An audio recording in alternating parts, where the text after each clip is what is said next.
First off, it's not a yes-no question. It's not a yes-no question. It was for him, though. Well, I'm answering the questions right now. Mark Carney flip-flops. Welcome back to Moose and Loose. My name's David. Today, Mark Carney holding a press conference in Rome. He's grilled on housing, among some other things, but the main point of the press conference is now he is going to bring out a budget in the fall. Flip-flopping because he was getting absolutely destroyed in the media. We got some big back and forths here happening on CTV. We got a bunch of other stuff. Let's jump into this. Next up, we got Mark Carney here meeting the Pope with his wife and his daughter. Taxpayer-funded little religious holiday here.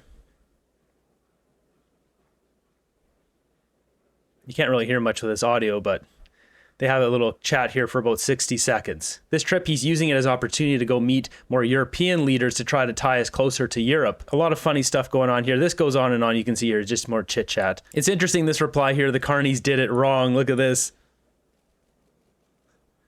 The bow, the kiss, the ring. Interesting. Look at those people lined up back here, all to meet this guy. Who next up? Mark Carney, as Mark Nixon says, cracks under the pressure. He's coming out with a budget now because he was getting slaughtered in the media. English, please. There'll be a budget in the fall. In the short term, it's a very short parliamentary session that is coming up. The speech from the throne is on the 27th, as people know. The House is due to rise under the House's rules by the 20th of June, so it's really 3 weeks. We have some very clear priorities, which, as you know, from following those who followed the campaign, those who followed my remarks, those who followed my opening press conference, would include the federal government taking all the steps it can to help create one Canadian economy out of 13, in addition, initiatives such as the middle class tax cut. But there will be a budget in the fall. Abigail Beeman, CTV News. Yep. To that point, with your economic experience as a former governor of two central banks, Yep. Why not present Canadians with a budget at the very first opportunity? Well, this is in. Wow, he didn't even let her finish the question. This guy, antsy pants, volcanic temper, Mark Carney, not even letting the female journalists finish their questions. What's also interesting about this fall economic statement would be coming out sometime in November. So when in the fall is he going to be presenting this budget? December? Is that the fall now? In fact, based on my economic experience, there is not much value in my judgment, and it's considered judgment, and it's judgment based on experience, that there is not much value in trying to rush through a budget in a very narrow window, 3 weeks, with a new cabinet, effectively a new finance minister, just reappointed, but a new finance minister, rush that through. For example, in advance of the NATO summit, which happens after Parliament rises. So the NATO summit, 23rd, 24th, that is going to be a very important event for the security of Canada. But also, it will have fiscal implication. It will have budgetary implications for Canada. That's one example. To have a budget before we substantially advance further our discussions with the Americans with respect to our economic partnership, to have greater clarity around that. I'm not saying we'll have perfect clarity, but to have greater clarity around that. Again, that's another factor. A third factor, one of the things that we emphasized and are working on from the start of this new mandate is improving the efficiency of government spending, looking where we can reduce costs at all possible, and improving the productivity of the public sector. Reducing costs like flying 19 liberals over to meet the Pope? Like that? That kind of cost reduction? We are launching that those set of initiatives, having greater visibility on that as we prepare a budget. All of those three factors. So defense spending, the economic outlook, including the tariff relationship with the United States and the efficiency, all of those coming together, we will have a much more comprehensive, effective, ambitious, prudent budget in the fall. You do these things right, and that's what we're going to do. I don't trust this guy. I don't trust him at all because, as I've mentioned many times before, when Justin Trudeau was prime minister, Justin Trudeau's an idiot. We all know that. This guy's not. This guy's really smart. He went to Oxford, Harvard, worked at Goldman Sachs. He's a smart man. Doesn't mean he's an honorable man. Doesn't mean he's an ethical man. He means he's still not wearing a Canadian flag pin. He keeps wearing this Order of Canada pin. This is an arrogant move. He's peacocking. He could be putting a Canada flag pin there. Donald Trump wears an American flag there. It just says something about him that he wants to let everyone know that he got that Order of Canada recognition. He's Mr. Smarty Pants. I don't trust the guy at all. It was pressure, not their plan, that's making him release a budget. You bet it is. It looks awful that CBC is grilling him on this. What a joke. Who works 3 months a year and gets paid for 12? They should be working through the summer. He can force them to go back through the summer and not get that time off. That's what should be happening. They just ran their Liberal leadership race. This is what they should be doing what's best for Canadians. So moving ahead in this press conference, he's asked about housing. He doesn't like this question. Just look, he gets snippy again. Do you want house prices to go down in Canada? I want house prices to be more affordable for Canadians. And let me explain that. It means a number of things. One, in the very short term, it means getting specific costs out of the price. So for new home buyers, as many people know, and I want everybody to know this, cutting GST on homes, new homes, and ensuring that particularly younger Canadians get the benefit from that. So that's the first thing. The second thing we want is to strip out, and we will do, put in place measures so to strip out, in fact, half the development charges for construction on homes. So again, another measure that in the near term will lower the cost of new term homes, and those lower costs should be passed on to home buyers.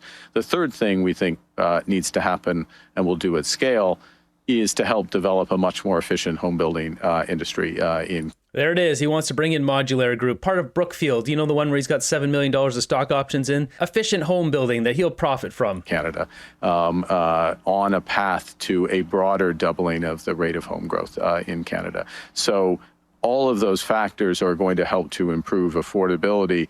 The exact level of house prices, of course, is going to be a function of a variety of factors, including where incomes grow. But the key is that we're building new homes, and the purchase of new homes becomes less expensive, absolute, without question. I just want to figure out where you are, because I didn't hear a yes or no there. We did hear a yes or no from Gregor Robertson, though. He said no. So where do you stand on that? Well, it's not first off, it's not a yes/no question. It's not a yes/no question. It was for him, though. Well, I'm answering the questions right now, if I can. Because it's a question which relates to different time horizons, and it relates to different houses. So we are cutting GST on new homes. Okay. So that is not going to solve the housing crisis. It just won't. Making it easier for first-time home buyers when the prices are $1 million. Nobody makes enough money to buy those houses. So that affects the price of new homes. That affects the cost, is a better way to put it. The all-in cost for people. It's up to $50,000 savings on the average home price. A little more than that, actually, if you look at the greater Toronto area. So there's significant savings for people. The measures to reduce development charges over the course of the next 5 years, for the next 5 years, cut those development charges in half. Those lower the cost for those homes that are built over the course of the next 5 years. Those savings will be passed on to people. The overall level of housing prices, though, is not so that amount of activity is not enough necessarily to affect the overall level of house price. It does affect those types of homes and people who can buy those types of homes. Once we increase, as a country, the rate of home building, then that is going to make home prices much lower than they otherwise would be. But that's a medium-term effect. And so that depends where house prices would have otherwise been at that point. So look, the economy, it'd be lovely if we could always give very simple yes/no questions, up/down question answers to economy, but we're talking about time horizons. What the core issue is, the core issue for younger Canadians, for all Canadians, is that the level of house prices goes down relative to their incomes. So the affordability goes up for them. Yeah, Canadians aren't going to be making $300,000, $400,000, $500,000, $600,000 a year. It's not going to happen. You guys aren't bringing in prosperity projects, big energy projects that would do that stuff. Look at those oil jobs, those oil rig jobs. They are big money jobs. Those guys make $200,000 a year, a lot of them. That brings the floor up so those guys can go out and buy houses that are $600,000 or $700,000 or $800,000. The average Canadian doesn't make that kind of money. Even an average Canadian household, put a couple together, they're not making that kind of money. This guy likes to talk in big circles because he doesn't scare away his base of older liberals who own multiple houses. He doesn't want to spook them because he doesn't know how certain things are right now because he wasn't able to get a majority. The Nunavut riding has gone NDP, so he's not securing his 172. Depending what happens here with the last one or two ridings, he might be 169, might be 170 seats. So he doesn't know what's going to happen here. He can't spook the base. And both in the medium term and the longer term, that's what we're looking to do. Thank you. He knows full well that there could be another election in a year and a half because the NDP want their seats back and they're not going to wait 4 years to get it. So they need to get a new leader and then they need to call an election and they need to rally new support behind this new leader. And then people are like, oh, good, I can go back to voting NDP. People who voted Liberal will go back to NDP and then they'll lose those seats. And he knows full well that that could be coming. So he can't say exactly what he wants to do with housing. I don't know if they really want to drop the price of housing down that much. They just want to get people renting Brookfield modular homes. He is a dunce. He likes to hear himself think too much. Simple answer is yes, I want housing to be affordable. And once we eliminate the GST and reduce development costs, and that is increase the supply, we're promising to improve housing affordability. I don't think it's going to make that much of a difference. You got to cut the immigration to near zero to fix this problem and build a lot more houses. So really, if he wanted to make housing more affordable, he should be focusing on bringing in construction workers, having incentives for construction workers to flood into our country and cutting immigration. That's a serious plan to make housing more affordable in Canada. Next up, jumping over into the CTV panel, some pretty spicy back and forth here, talking about Mark Carney's statements on pipelines, Stephen Guilbeault, all of it. How much of a challenge do you think he'll face in that regard? And I'll use the example, Corey, of Minister Guilbeault, right, who did essentially say we don't need new pipelines right out the day after the Prime Minister had said if there's consensus, I would support one. And he said so very explicitly, even going so far as we mentioned in the introduction to say he's willing to do what he said he was not going to do during the campaign, which is put C-69 and the emissions cap on the table. Is that challenge going to prove to be as significant as it was over the last 10 years? Well, I think he's going to have a choice to make in terms of whether he hangs on to people like Guilbeault or not. It's not a shock that Stephen Guilbeault came out and said those things. Like, this is a guy who literally is being arrested and jailed for his environmental radicalism. Like, this is not a guy who bends his principles on these things, and he's a militant. Like, but the things that he's militant about around the environment, such as emission caps and pipelines, are the opposite of what Carney campaigned on. He campaigned on making progress on resource corridors and pipelines and the like. And to Scott's point, I think it's a moment of greater consensus around those issues due to the crisis we're facing with trade with the United States. But I don't think that Stephen Guilbeault is going to fall in line. I think he needs to fall out of caucus, frankly. I guess I'll build off that question, Kathleen, and ask, like, does everybody need to be in line? Or is it possible, I mean, we didn't exist in this for the last 10 years, but is it possible that there are different points of view around the cabinet table and ultimately a leader can say, thanks, I appreciate that, but I'm going to do this. Yeah. And the media doesn't immediately say, like, oh, no, it's all over. I mean, I think it's early days, but, maybe he actually doesn't care if his cabinet ministers speak out of line. He's made it very clear that he is prime minister, in terms of his relationship with Trump, and it'll be his decisions that will be the priority. And I think, we just saw that with him in that press conference and Gregor Robertson. He didn't really seem to care what Gregor Robertson said. He says, I'm in charge. And Stephen Guilbeault, he's back to being the Minister of Heritage and Culture. Well, he could just say climate change and eco-greenism, all that is culture. Like, I think that's what's going through his head. I don't know if this is a deal that Carney made with him, say, hey, we're going to move you back over there, but we could still kind of have that as part of it, but you'll be more in charge of CBC and suppressing online speech and controlling what people watch on Netflix, etc. I don't think Carney really cares. That in your interview with him this past week, he really tried to display serious, calm leadership, right? He went back to his campaign messaging, which was a lot about, I'm going to be calm, not chaos. I'm going to be action-oriented, not angry, right? And I think that he's betting on the fact that the differences that might be around the cabinet table will bring him strength, that in fact, when other cabinet ministers, because it wasn't just only Guilbeault, there were some other strayers, and he's got some real talkers in his caucus, people like... not going to complain about that. No, not to complain, but I think that in a moment where, he's differentiating himself from, he's not that kind of over inauthentic kind of optimism of Trudeau, but he's also not the angry rhetoric of Pierre Poilievre, and he's going to lead, whether it's going to... Angry rhetoric, come on, Canada's in such a bad state. That's the position of the official opposition, is to criticize the government, and there's so much to criticize on. Poilievre's entire campaign was run on hope. Mark Carney ran his campaign on fear. going to come true or not. I mean, I don't know if the decision not to actually table a budget this week was the right one. I mean, sure, creating the tax cut, that is an easy way to put some points on the scoreboard. Everyone's going to fall in line behind that policy. But whether we'll think back and, 6 months from now, was it a mistake not to define what the fiscal framework was, what the goalposts are for your government, remains to be seen.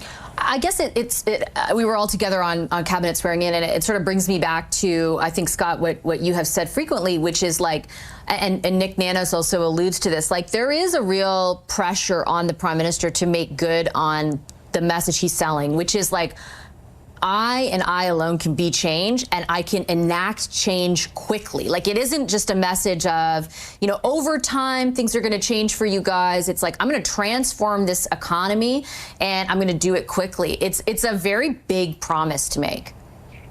No question about it. And first of all, I think he sincerely believes that. I think he sincerely believes he's a mission-built prime minister, that he's here as a consequence of this moment that we find ourselves in. And yeah, I think he thinks, to be blunt, that he has the talent and the opportunity to do it. So, I'll just pick up on your question about Guilbeault and ministers speaking out. I think he's going to be a lot more tolerant about people, developing their own point of view, maybe expressing their own point of view. I think he'll allow, some independent poles of authority and strength appear in his cabinet, maybe in ways that we haven't seen for a number of years. But, and it's a big but, when the Prime Minister has spoken already, and he says, this is core to my agenda, and I am moving, do not contradict him. And I don't think, like Corey, that Guilbeault is going to get kicked out of caucus or kicked from cabinet to the backbenches. Guilbeault's not going to get kicked out, but Scott is right. Once the leader comes out with the plan, don't come out contradicted. That's kind of dumb. Use your head. If it's something that the Prime Minister has not yet declared himself on, then I think people will have a long leash and the ability and the freedom to express points of view and explore opportunities and issues, but do not be going out and contradicting the boss on something this fundamental to the message that he has struck and the agenda that he has set forth and that you just got elected on. Well, it's just imagine when Pierre Poilievre came out and said, we're going to bring down immigration levels. And then someone else in his party came out and said, we know what, we want to jack it up to 1 million people, just like Trudeau. Obviously, that would rock the boat and seem stupid. It's the same situation. But Guilbeault can't hold his tongue. That's the problem with him. It's so interesting in the case of Guilbeault, Corey, because you can envision a scenario in which he very easily, in this instance, could have said, you know where I stand, right? So you're not compromising your own principles, which, as you point out, are what they are. But it's not my file anymore. I'm heading into cabinet. Like, you didn't have to stop and say all that you did. He didn't have to do any of that, except the guy is a radical, and I don't think he cares about team play. I've seen no evidence of team play from Stephen Guilbeault in his entire political career. But I told, maybe he won't be thrown out of caucus. I agree with that. It's an overstatement on my part. But I think he should be thrown out of cabinet, because the whole point of cabinet is, that there is a boss, there is a message, there is, election campaign platform, and the people who are given the most power to implement that platform are in cabinet. And if you are an outlier, if you don't like what the party ran on, or you have a problem communicating and falling in line, you should not be in cabinet. And I think those are absolute rules in every government I've ever seen. And I think he's going to have to fall in or fall out. But he's playing with a lot more than Mark Carney's political popularity and campaign promises. He's playing with the future of the country. Like, there's a reason why, there's going to be a referendum on separation in Alberta. There's a reason why there are a lot of people very, very angry in Western Canada. And it's because of the approach of Stephen Guilbeault and Justin Trudeau to resource development. And Mark Carney is supposed to be a break from that history and having a reset in those relationships. That's not going to happen as long as Stephen Guilbeault is running around running his mouth. Guilbeault running his mouth, it only just fuels that Alberta separation movement, which is what the Liberals are so desperately trying to quell right now. There's two reasons there's going to be a referendum. The first, Kathleen, is definitely anger, coming from people who feel alienated. The second is the Premier of the province made it a lot easier for there to be a referendum. I'll give you the last word on what Corey was mentioning. Well, Corey switched his favorite topic being, Pierre Poilievre's bad campaign to now let's, say bad things about Guilbeault. But I don't know. I think that, Carney... Taking a little shot at Corey there. Carney this week, created his cabinet. I think that he may have set a strategic trap for conservatives and New Democrats by basically, not putting out the budget first and basically kind of pushing them back into this procedural whining that you've already seen them do, tenfold, saying, we need to have a budget now. And I think that that's more interesting to me is like, will we fall into, when the House returns on the 26th, the same kind of patterns that we've seen for the last 2 years, where basically the opposition parties obstruct but for useless process things and don't actually, and then Carney gets to differentiate himself in some ways by saying, I'm the Prime Minister of Action. I mean, you can even look at the two leaders. I mean, the New Democrats don't have a caucus that is able to do this, but, we have one leader in Pierre Poilievre who's controlling his caucus and not allowing them to speak. And it seems like so far in early days, we have Prime Minister Carney who's letting his cabinet ministers talk about everything from housing prices to pipeline. And contradict him. Yeah. The only caveat I'd say is I've never been able to talk to more conservatives than I have on air in the last 2 weeks. So maybe they are no longer constrained. I'll make them. I got to leave it there. I'm out of time. Thanks, everyone. That's hilarious. Vasi just laughing at Mark Carney here. Everything from housing prices to pipeline. And contradict him. The only caveat. She's laughing at him on live TV here. It's true, though. I mean, Mark Carney is running a clown show. He's using our money to bring 19 liberals for his Catholic vacation to go to the Vatican and meet the Pope. Doesn't table a budget, then gets slaughtered in the media. Now he's going to table a budget. Was it the same time as his economic statement now? Not much of a crisis when you're going to work for a month and then taking summer vacation. Yeah, they're so lazy. They need to just work through the summer like everyone else in Canada. Boldly and quickly, but they're taking the summer off. No budget. Where's the budget? Elbows up. What a crisis. I need a vacation to Italy. Elbows up. Need some rest. Carney getting absolutely destroyed in these comments here. Guilbeault needs to be booted out of cabinet. And by the way, it wouldn't hurt to get rid of Monk either. Yeah, Monk is ridiculous. Monk, she takes this shot here when she got on in their last segment. She takes a shot at Corey, and I don't like Corey because he totally helped Doug Ford trying to nuke Pierre Poilievre during the election. She takes a shot at Corey, knowing that she has the last segment. He can't clap back at her. Like, she's nasty. Then again, she's got some of her colleagues there behind that Protecting Canada media group that was attacking Poilievre the entire campaign. Mr. Carney made big promises in a short time. Failure to do so will not bode well for the country. He's not going to do anything that doesn't benefit himself. So it does benefit Canada, then he'll be benefiting himself. He's not going to just do something that helps Canada. I'm convinced of that. His actions will tell the truth, though. This whole trip to the Vatican, he's meeting up with other European leaders. He's trying to inch us closer to becoming part of the European Union, some sort of weird economic union, distancing us from America. The question is now, is he doing that on purpose? Is he trying to help Donald Trump do that? Because for a lot of reasons, it sure seems so.